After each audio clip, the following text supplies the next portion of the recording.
And jihad is something which our Nabi alayhi salatu wasalam engaged in after every month and a half in his Madani life.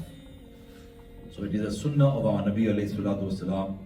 It is fard upon the Muslims when the conditions have been met, and it brings honor, peace, it preserves peace and honor both to the Muslims. It removes oppression, zulm, tyranny from oneself and from others, and it is in order to maintain and preserve peace and peaceful coexistence with others.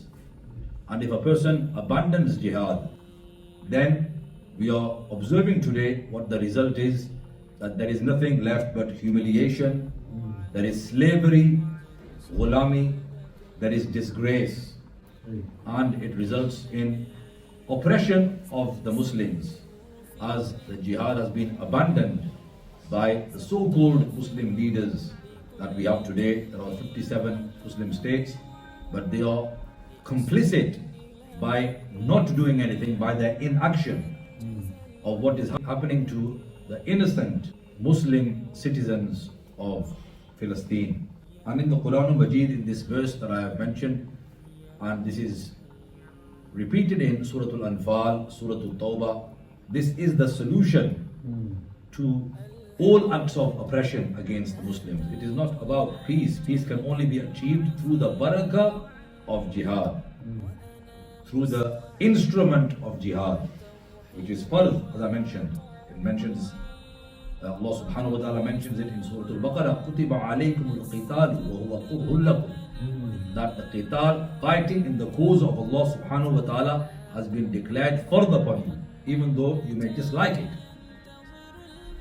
And our Aslaf, they had a passion for jihad, starting from our Nabi alayhi salatu wasalam, that he would say that oath on the one, in Mishkatul Masabih it is mentioned, the hadith, that وَالَّذِي نَفْسِي بِيَدِهِ, oath on the one in whose control my life is, لَوَدِدْتُ أَنْ أُقْتَلَ فِي سَبِيلِ اللَّهِ ثُمَّ أُحْيَا ثُمَّ أُقْتَلَ ثُمَّ أُحْيَا ثُمَّ أُقْتَلَ ثُمَّ أُحْيَا ثُمَّ أُقْتَلَ ثُمَّ أُحْيَا ثُمَّ أُقْتَلَ, up to 6 times. The best of all creation, the leader of all of the prophets, the reason for our existence, Sayyiduna Rasulullah sallallahu alaihi wasallam said that oath on the one in whose control is my life that I desire.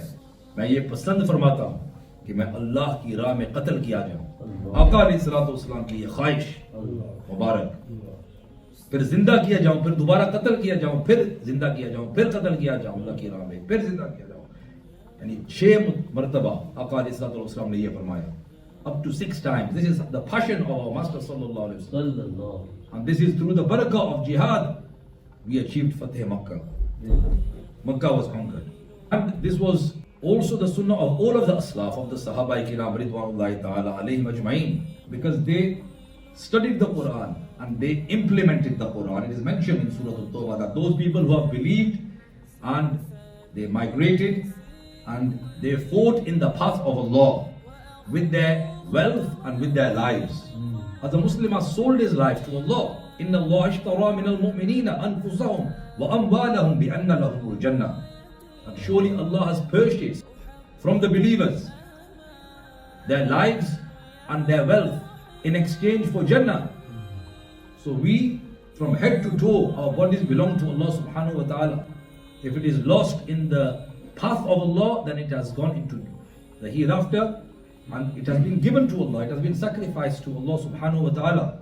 जान दी हुई उसी की थी, हक तो यह है कि हक अदा ना हुआ.